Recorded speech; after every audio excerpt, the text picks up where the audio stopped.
Bonjour à tous. Donc, avant de commencer ma présentation sur les techniques de macération, je tenais à dire que ça a été un grand plaisir pour moi de collaborer avec l'équipe de Juan et de Ricardo. C'était une collaboration très fructueuse. Nous avons déjà plein d'autres idées de projets en tête et que nous espérons que l'Union européenne nous donnera la possibilité de continuer à travailler ensemble et pourquoi pas dans le cadre d'un projet Vinaromas 2. Donc, comme vous l'a dit Eric, j'ai une présentation assez dense, donc je vais attaquer sans plus tarder. Donc, tout d'abord, je vais vous présenter deux séries de résultats. Donc, tout d'abord, les résultats que nous avons obtenus en 2009 et en 2010, les deux premières années du projet, et les résultats 2011, en fait, qui se sont basés sur les résultats que nous avons observés. Donc, nous avons essayé de creuser certains aspects qui nous paraissaient intéressants. Donc, tout d'abord, les modalités, les techniques de macération que je vais vous présenter ont été mis en œuvre sur des lots de 60 kg de raisin, donc dans le chai expérimental de l'IAV Sud-Ouest. Donc, nous avons travaillé sur les trois cépages, bien entendu. Comme l'a dit Ricardo, à deux dates, deux niveaux de maturité différentes. Donc, la première qui correspond 7 à 10 jours avant la date de maturité phénolique, présumée, et la seconde qui correspond avec la date de maturité. Donc, en général, la date de vendange commerciale pour les caves. Donc, le témoin, donc nous l'avons fermenté pendant 8 jours à 25 degrés. En réalisant un seul pigeage journalier jusqu'à ce que la masse volumique atteigne 1000 grammes par litre. À partir de ce moment-là, nous avons arrêté l'extraction. Donc, première technique, on va dire, différente du témoin que nous avons testé, donc la macération carbonique. Donc, afin de simuler l'écrasement naturel qui peut se produire dans une cuve, on va dire, de taille d'un chai, nous avons éraflé et foulé 25% de la récolte, à laquelle ce fond de cuve, nous l'avons levuré. Nous avons également ajouté 25 grammes par hectolitre de lysozyme. Donc, pourquoi du lysozyme? Principalement parce que les teneurs en acide malique des raisins espagnols étaient très faibles. On avait parfois moins d'1 gramme par litre d'acide malique. Donc, ça nous a paru intéressant afin d'éviter tout risque de piqûre lactique. Donc, la macération carbonique a été conduite pendant 8 jours à 30 degrés. À l'issue de cette période, nous avons pressé, assemblé les jus de goutte et les jus de presse et donc fini la fermentation en phase liquide à 18 degrés. Deuxième technique de macération que nous avons testée, la macération préfermentaire à froid. Donc après éraflage, foulage de la vendange, nous avons refroidi la récolte à 4 degrés pendant 72 heures et donc ensuite nous avons réalisé la fermentation dans les mêmes conditions que le témoin, donc c'est à savoir à 25 degrés pendant 8 jours. Troisième technique, une macération courte. Donc là, la macération a été raccourcie à 5 jours. Donc, tout le début de la phase fermentaire est réalisé comme le témoin. Et à l'issue de ces 5 jours, quand la masse volumique est voisine de 1010 grammes par litre, nous avons donc décuvé et fini la fermentation en phase liquide à 18 degrés. Autre technique qui nous paraissait également assez intéressante de creuser, étant donné que beaucoup de travaux ont été faits sur les problèmes de couleur, de polyphénol. Ça nous paraissait quand même assez intéressant de tester la macération préfermentaire à chaud. Donc deux modalités de chauffage. Tout d'abord avec une vinification à l'issue du chauffage en phase liquide, mais une deuxième modalité en phase avec une fermentation en phase solide. Donc la technique de chauffage que nous avons utilisée est légèrement différente de celle qui est mise en œuvre dans des chais, puisque nous avons utilisé un chauffage par bain-marie. Donc, qui implique environ 1 heure de montée en température et après 2 heures de maintien, donc à une température au-dessus de 70 degrés, donc concrètement plutôt entre 70 et 75 degrés. À l'issue de cette période, dans le cas de la MPC proprement dite, donc le mou a été clarifié à 150 NTU, puis fermenté à 18 degrés. Dans l'autre cas, on a laissé le mou se refroidir, nous l'avons levuré, et puis après il a été vinifié de la même manière que les témoins. Donc au total, ce sont, rien que pour l'aspect technique de macération, ce sont 72 vins qui ont été élaborés au cours des 2 premières années du projet. Donc un petit mot sur le suivi. Donc bien sûr, nous avons suivi les paramètres œnologiques classiques sur les vins en bouteille. Donc ça, c'est le laboratoire de l'IAV Sud-Ouest qui a pris en charge ces analyses. Donc ça inclut le degré alcoolique, le pH, l'acidité totale, l'acide tartrique, l'acidité volatile, le potassium, l'IPT, mais également les anthocyanes. Donc, le laboratoire d'analyse d'œnologie et de l'arôme de Saragosse a suivi pas moins de 78 composés aromatiques dans les vins. Vous imaginez un petit peu la base de données que nous avons dû travailler. Donc, l'analyse sensorielle a été réalisée par le jury expert de l'IAV Sud-Ouest, composé de 8 dégustateurs entraînés de manière régulière. La notation s'est faite sur 15 districteurs à l'aide d'une échelle discontinue de 0 à 5. Donc ça a été un petit peu le casse-tête de traiter toutes ces données et dont on s'est posé la question. Donc tout ce qui était approche exploratoire pour essayer d'approcher un peu les résultats. Nous avons réalisé une analyse en composantes principales qui a été faite sur les valeurs moyennes des nombres d'unités d'odeur, donc concentration sur le seuil. Nous avons fait cet ACP par famille de composés aromatiques sur les valeurs moyennes par technique de macération. Et ensuite, nous avons réalisé une ANOVA à 4 facteurs, donc millésime, cépage, date de récolte et technique de macération avec interaction de premier ordre. Et nous avons suivi cette ANOVA d'un test de comparaison de moyenne de Fischer à 5%. Donc le nombre d'individus, 72, et pour ceux qui s'y connaissent un petit peu en statistique, le degré de liberté résiduel, 33. Donc voici les résultats que nous avons obtenus. Donc là, ça c'est bien le résultat de l'ANOVA. Et là, je vais simplement, dans un premier temps, vous présenter les résultats que nous avons obtenus pour le facteur macération. Donc ça, c'est toutes données confondues. Donc tout d'abord, on peut voir que la macération courte, donc ça, c'est les écarts que nous avons observés. Je vais exprimer en écarts que nous avons observés par rapport aux témoins. Donc on voit que la macération courte et la macération préfermentaire à froid, d'une manière globale, ont un impact très limité sur les paramètres analytiques, on va dire classiques, des vins en bouteille. Ensuite, concernant la macération carbonique, donc on voit une diminution de la teneur en composés phénoliques, que ce soit en IPT ou en anthocyane. Donc ça, il y a beaucoup de travaux qui ont été faits sur le sujet.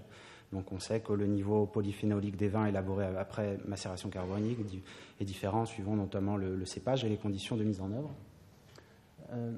Nous avons également observé, donc ça, quelque chose qui a jamais été décrit et qui est un petit peu curieux, c'est une baisse significative de l'acidité volatile. Donc on peut expliquer certainement ce phénomène grâce à l'utilisation du lysozyme dans nos conditions expérimentales qui a permis de bien contrôler le développement des bactéries lactiques.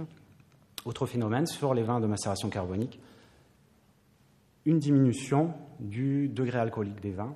Donc ça, c'est quelque chose qui n'avait pas été clairement mis en évidence, mais Flandy évoquait plus dans ses travaux, dans les nombreux travaux qui ont été réalisés, plutôt une différence sur la cinétique de fermentation que sur le rendement final des vins. Bon, c'est assez logique du fait que pendant le métabolisme anaérobie, il y a une inversion du cycle de Krebs. Alors on va passer maintenant aux techniques avec chauffage de la vendange.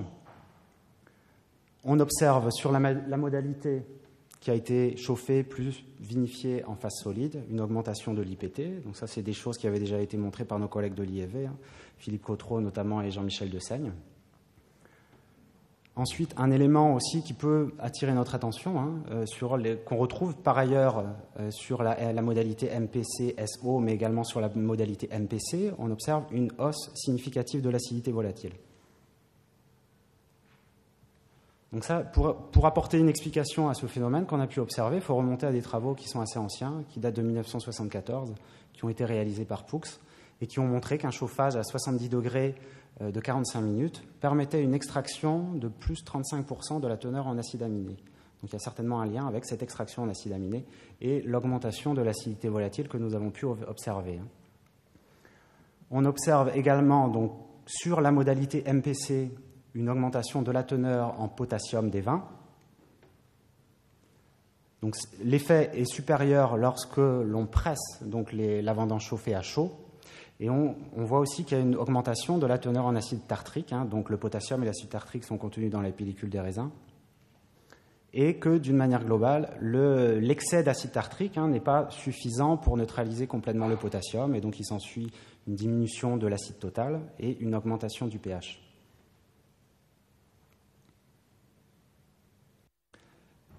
En ce qui concerne, on observe une augmentation du degré alcoolique sur les vins issus de MPC. Donc deux phénomènes combinés peuvent expliquer cette observation. D'une part, le fait que la MPC est fermentée donc à basse température, à 18 degrés, mais peut-être éventuellement un effet azote aussi qui jouerait sur les rendements levuriens. Autre observation, on voit que si les vins de MPC ont un même niveau de polyphénol total par rapport aux témoins, on observe une baisse significative de la teneur en anthocyane.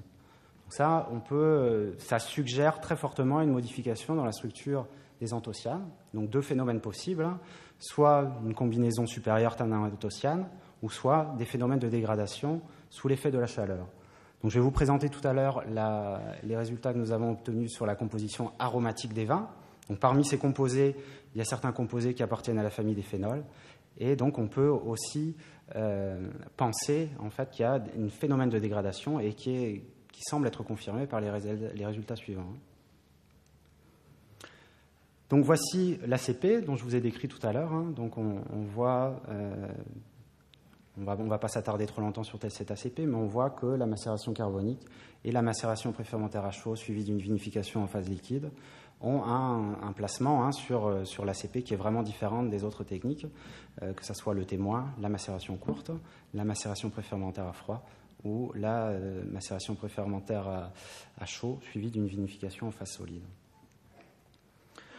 Donc là, un tableau qui est un petit peu compliqué, mais que j'ai essayé de simplifier au mieux que je pouvais. Donc je ne peux pas, bien entendu, vous montrer l'ensemble des 78 composés qui ont été analysés par nos collègues espagnols. Mais j'ai choisi, en fait, des composés assez représentatifs par famille, ou certains composés dont on avait observé des comportements assez intéressants. Donc de la même manière, on observe que la macération préfermentaire à froid et la macération courtes ont un impact limité quand on compare par rapport aux autres techniques que nous avons évaluées.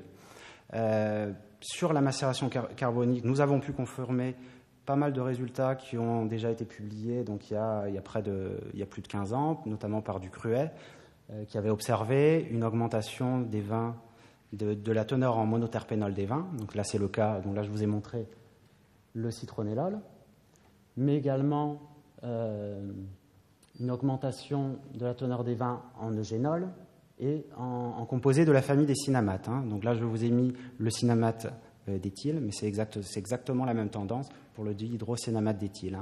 Donc vous voyez bien le gain là qui est vraiment spectaculaire. On a plus 970% par rapport aux témoins.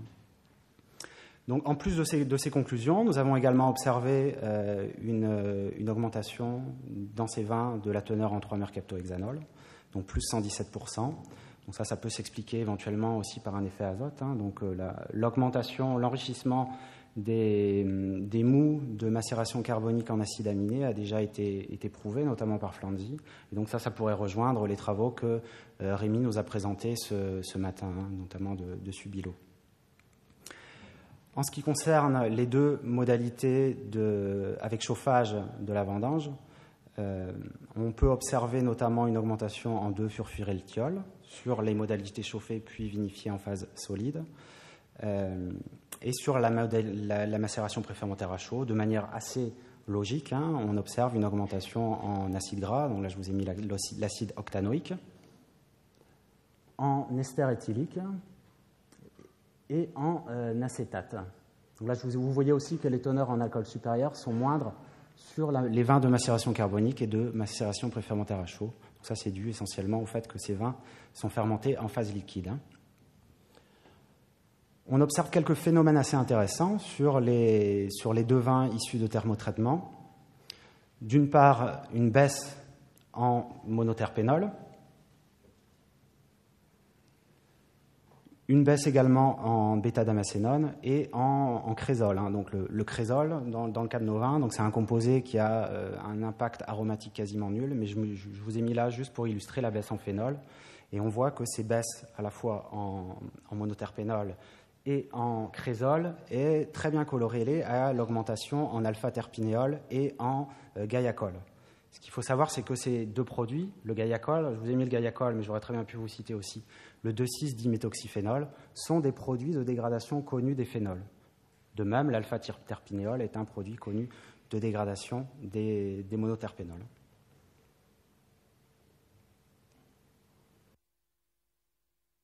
Donc voilà un petit peu, là c'est les box plots, je vous ai représenté les box plots que nous avons obtenus sur l'ensemble des données.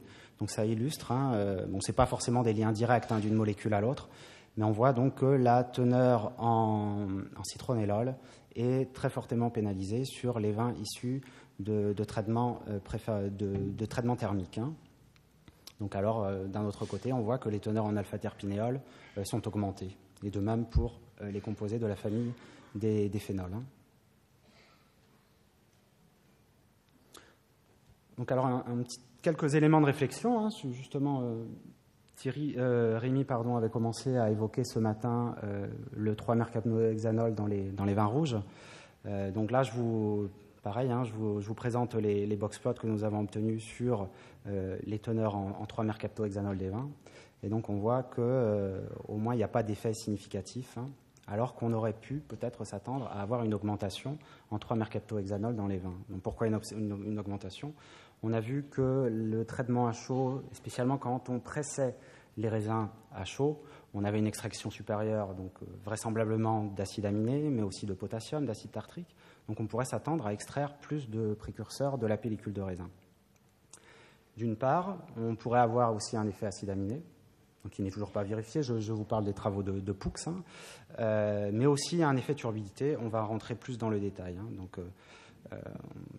Donc on peut formuler l'hypothèse de pourquoi pas une dégradation thermique des précurseurs du 3-MH sous l'effet de la température. Donc je vous ai mis également les box plots concernant la bêta-damascénone, donc un composé dont on a beaucoup parlé aujourd'hui. Donc voici l'impact, donc toujours données générales, que nous avons pu observer sur le jeu de données incluant les 3 cépages. Donc on voit qu'on n'a pas d'impact de la macération courte ni de la macération préfermentaire à froid sur le profil sensoriel des vins. En ce qui concerne la macération carbonique, on a une augmentation de l'intensité aromatique, une augmentation des notes fermentaires et une diminution significative de l'astringence. Donc ça, ce qui est assez cohérent avec les données que je vous ai montrées tout à l'heure sur l'IPT notamment. En ce qui concerne la macération préfermentaire à chaud suivie d'une vinification en phase solide, on a constaté une augmentation de l'astringence et une augmentation des notes fermentaires. Alors, concernant la macération préfermentaire à chaud, donc des résultats qui confirment bien sûr l'observation que peut faire l'œnologue sur ces vins, une augmentation de l'intensité aromatique, une augmentation des notes fermentaires, donc notamment due à la présence supérieure dans les vins d'acétate et d'ester éthylique, et aussi plus de notes lactées, donc c'est le côté vraiment yaourt qu'on peut retrouver sur les vins issus de thermaux. Donc ces notes lactées là sont peut-être à mettre en relation avec les teneurs supérieures que nous avons analysées en acides gras, donc que ce soit l'acide hexanoïque, l'acide décanoïque et compagnie. Donc nous avons trouvé aussi plus de gras, plus de sucrosité. On sait que les polysaccharides sont extraits à chaud, donc rien d'étonnant dans tout ça. Et on a trouvé aussi plus d'intensité aromatique. Donc voilà les données générales que nous avons acquises sur les 3 cépages. Donc il nous paraissait intéressant de rentrer, pour vous, c'est certainement ce qui vous intéresse, vignerons et œnologues, sur le comportement que nous avons pu observer sur les 3 cépages étudiés, sur les différentes techniques de macération. Donc il nous a paru aussi assez judicieux de sortir la macération carbonique et la macération préfermentaire à chaud suivie d'une vinification en phase liquide, étant donné qu'elles avaient quand même des profils aromatiques qui étaient vraiment très marqués. Donc voilà les résultats que nous avons obtenus sur Fer-Servadou. Donc là, ça représente en fait la variation de notes sur 5 par rapport au témoin. Donc quand on est au-dessus de la ligne symbolisée par le 0, c'est-à-dire que le descripteur en question se trouve augmenté par la technique.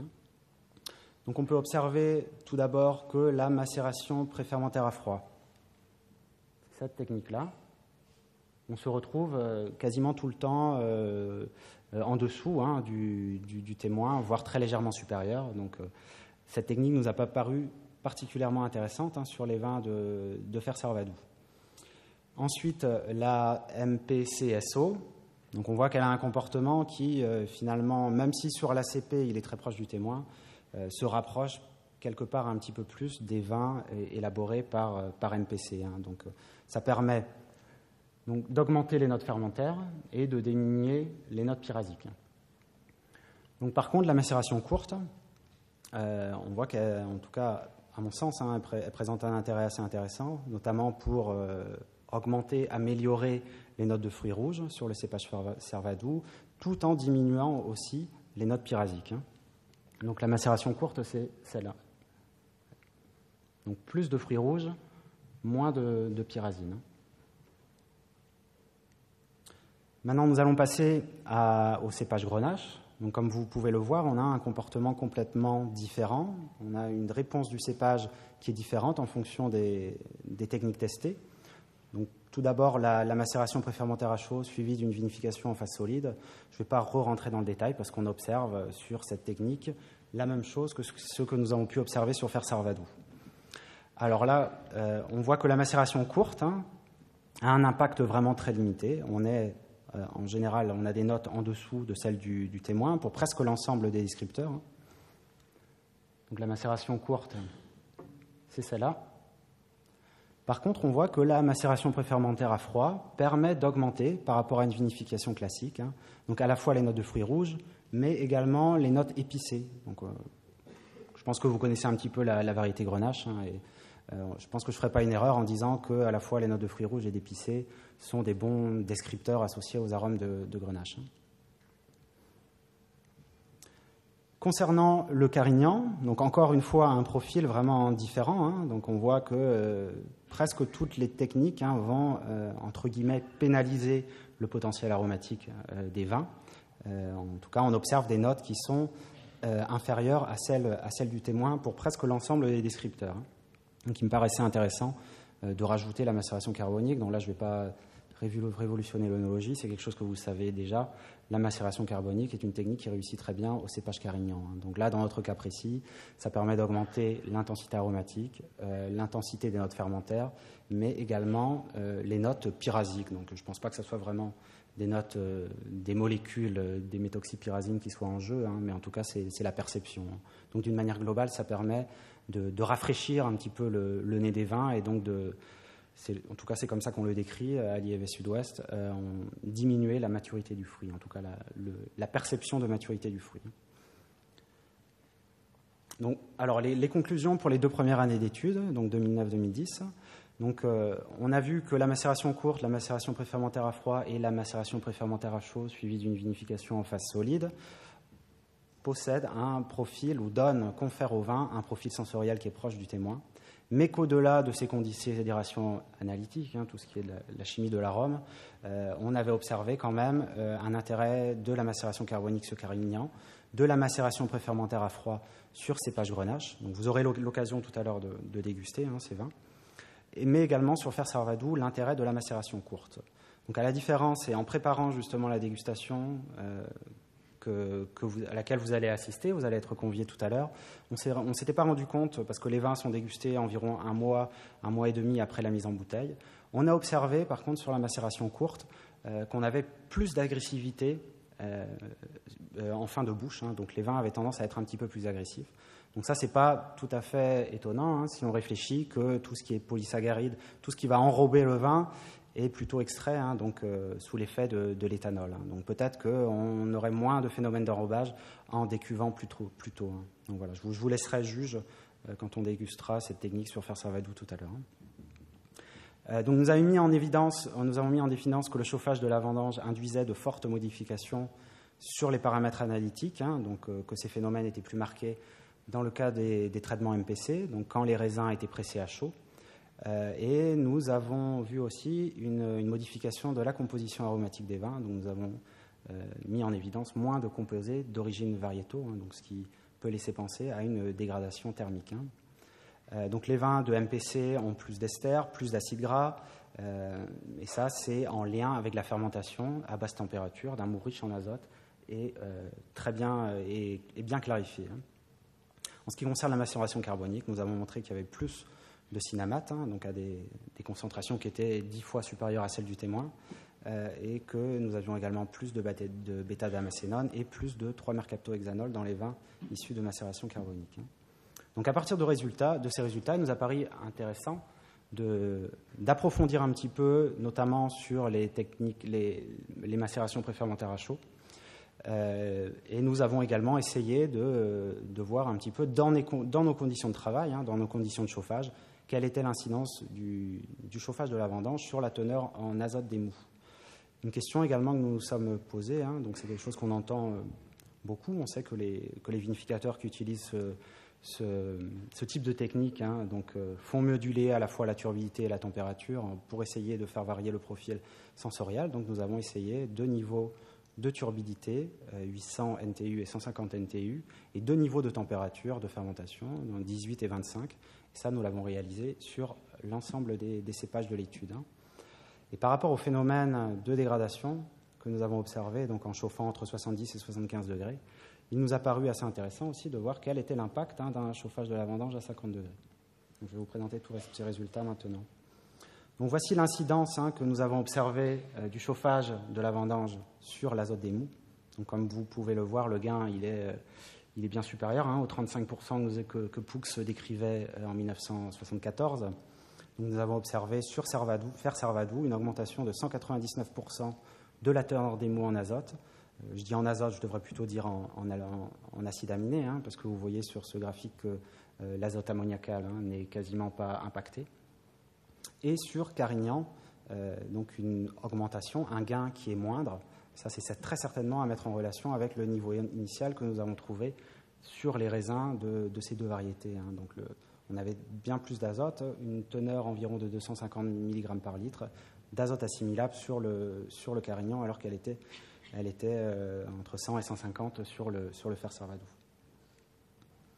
Donc là, je vous présente tout de suite les résultats que nous avons obtenus donc ça, c'est les résultats de l'analyse de variance que nous avons réalisée donc à 3 facteurs, donc cépage, turbidité, température de fermentation. Donc ça, ce sont les résultats sur les paramètres analytiques des vins. Donc comme vous voyez, on a un impact globalement qui est assez faible de ces facteurs sur les caractéristiques analytiques des vins en bouteille. Donc on peut juste signaler un effet significatif de la température. Donc plus on va fermenter haut et plus on va produire de l'acidité volatile dans les vins. Et en ce qui concerne la turbidité, plus on va fermenter turbide et plus on va avoir une augmentation de pH et une diminution de l'acidité volatile. Donc je vous ai juste mis dans une autre couleur ce qui concernait l'intensité colorante. Donc on n'a pas un effet significatif, mais on en est très proche, parce que la p-value, si on considère que si on se place au seuil de 5%, pour que ça soit significatif, il faudrait qu'on ait une valeur de p-value qui soit inférieure à 0,05. Donc on en est très proche. Et si on regarde les résultats plus dans le détail, on voit que plus on fermente turbide, et plus on a tendance à augmenter l'intensité colorante en tendance. Voici les résultats que nous avons obtenus sur la composition aromatique des vins, suite à l'analyse réalisée à partir des facteurs turbidité et température de fermentation. Donc déjà, on peut observer, donc je ne sais pas si c'est très visible là, mais que la température a un effet supérieur sur la composition aromatique des vins en comparaison au facteur turbidité. Donc quand on fermente à basse température, on a plus d'acide gras, on a plus d'ester éthylique, plus d'acétate. Donc c'est assez cohérent. Par contre, on voit que dans le cas de notre étude, les teneurs en 3-mercaptohexanol ne sont pas du tout impactées avec la température de fermentation. Donc c'est encore plus étonnant pour l'acétate de 3-mercaptohexyl. On aurait pu attendre à avoir une estérification supérieure. Elle est observée sur les autres esters. Ce n'est pas le cas. En fermentant à 25 degrés, on produit également plus d'H2S. En ce qui concerne le facteur turbidité, donc on a un impact qui est assez limité, mais un impact assez intéressant. On voit que lorsqu'on fermente à 150 NTU, on a un gain de 53% en 3-mercaptohexanol. Autre phénomène, si on fermente plus turbide, on va avoir tendance à enrichir les vins en monoterpénol. Je vous ai présenté le géraniol, mais c'est la même chose pour le linalol et les autres composés de cette famille. En fermentant plus clair, on va avoir tendance aussi à produire plus d'H2S. Donc voici l'impact maintenant sur le profil sensoriel des vins, donc sur la dégustation. Donc on retrouve un petit peu ce que vous ai dit. Donc la température a d'une manière globale un impact supérieur au facteur turbidité. Donc on voit qu'en fermentant à 18 degrés, on favorise les notes fermentaires. Qu'en fermentant à 25 degrés, on favorise les notes thioles. Donc ça, je vous ai montré qu'il n'y a pas d'effet sur la teneur en 3-mercaptohexanol. Donc c'est simplement le fait qu'en fermentant à 25 degrés, on produit moins d'ester et donc on perçoit plus le caractère thiolé des vins. En fermentant à 25 degrés, on a légèrement plus de gras. Donc vous voyez tous ces écarts-là, ils sont significatifs, mais ils sont quand même en intensité très faible. Donc ça reste modéré. voilà, etc. En fermentant plus froid, on augmente la sensation d'acidité et la sensation de chaleur. Donc, juste un effet, encore une fois, qui est significatif, mais qui est assez curieux et qui va un petit peu, qui est un petit peu contraire à ce qu'on entend dans la pratique. On voit qu'en fermentant à 150 NTU, on a de manière significative plus de gras qu'en fermentant à 800 NTU. Donc voilà les conclusions que nous avons obtenues donc, sur les facteurs turbidité et température. Donc on a un effet température qui est supérieur à un effet turbidité. On a vu que ces deux facteurs avaient d'une manière générale un effet vraiment mineur sur les paramètres analytiques des vins. Quand fermentant à une turbidité faible, on produisait plus de 3-mercaptohexanol, moins de terpénol, plus de gras et de chaleur, donc dans des proportions très limitées parce que les écarts sont très faibles. Et qu'en fermentant à une température plus basse, on produisait plus d'ester, plus d'acétate, plus d'acide gras et qu'on avait légèrement moins de gras. Donc voilà, si vous cherchez à faire des vins de thermo selon un profil fermentaire, on peut vous conseiller en tout cas de le fermenter à 18 degrés et qu'il n'a pas d'effet de la turbidité, en tout cas dans la gamme de turbidité que nous avons testée, à savoir de 150 à 800 NTU. Donc si vous cherchez plutôt un profil variétal thiol, donc il vaut mieux encore débourber à 150 NTU. Nous avons vu qu'il y avait un gain en fermentant des jus clairs et le fermenter à 25 degrés, donc justement pour diminuer les quantités d'ester produites par les levures. Alors, dernier volet de l'étude, je vais essayer d'aller assez vite. Donc nous avons aussi testé, il nous a paru intéressant, par rapport au phénomène de dégradation que nous avions observé donc en 2009-2010, en chauffant entre 70 et 75 degrés, de tester une température moindre de chauffage. Vous savez qu'historiquement, le chauffage a été mis en œuvre, a été développé pour traiter des vendanges altérées. Donc on avait besoin de chauffer très rapidement et à une température supérieure à 70 degrés, notamment pour détruire la lacase du botrytis. Donc maintenant, ce n'est plus forcément le cas. On voit que cette technique est utilisée de plus en plus sur des raisins sains et des raisins à maturité optimale. Donc nous avons comparé une vinification standard, donc 25 degrés pendant 8 jours, une modalité chauffée à 50 degrés, donc pressée, débourbée et vinifiée en phase liquide, et le même traitement, mais où la vendange a été chauffée à 70 degrés. Donc nous avons mis ça en œuvre sur un mou clarifié à 800 NTU et à une température qui a été fermentée à 25 degrés. Donc ça a été mis en œuvre sur Carignan. Nous avons là une seule observation par modalité. Donc c'est des résultats qui sont beaucoup moins fiables que les résultats que je vous ai présentés pour l'instant. Donc nous, entre 2009 et 2010 et 2011, nous avons changé nos conditions de mise en œuvre du chauffage de la vendange. Donc entre 2009 et 2010, le chauffage était réalisé entre 70 et 75 degrés. Donc on peut s'attendre peut-être à avoir plus de dégradation. Alors qu'en 2011, le chauffage était réalisé à 70 degrés de manière précise et nous avons réalisé plus d'homogénéisation sur la récolte au cours du chauffage. Donc on peut s'attendre à avoir éventuellement plus d'extraction, mais moins de dégradation. Donc voici le résultat, donc à gauche, le profil sensoriel des vins que nous avons pu obtenir. Donc on voit que le traitement MPC 50, donc chauffé à 50 degrés, il est en bleu clair sur le graphique. On obtient en fait des notes intermédiaires sur les caractéristiques fermentaires par rapport aux témoins. Donc je vous ai mis à côté l'acétate d'isoamyle, donc qui est l'un des composés d'impact décrits par Vicente et donc qui participe aux notes fermentaires. Donc on voit qu'on a une teneur équivalente, donc c'est assez bien corrélé. En ce qui concerne le caractère thiol, donc on voit sur le profil sensoriel que à la fois le témoin et la modalité MPC 70 ont des notes nulles pour ce descripteur aromatique. Et quand on regarde les teneurs dans les vins en 3-mercaptohexanol, donc c'est assez intéressant, on voit que le témoin a une teneur d'environ 200 nanogrammes par litre, donc on est quand même dans des teneurs 3 fois environ le seuil de perception de la molécule.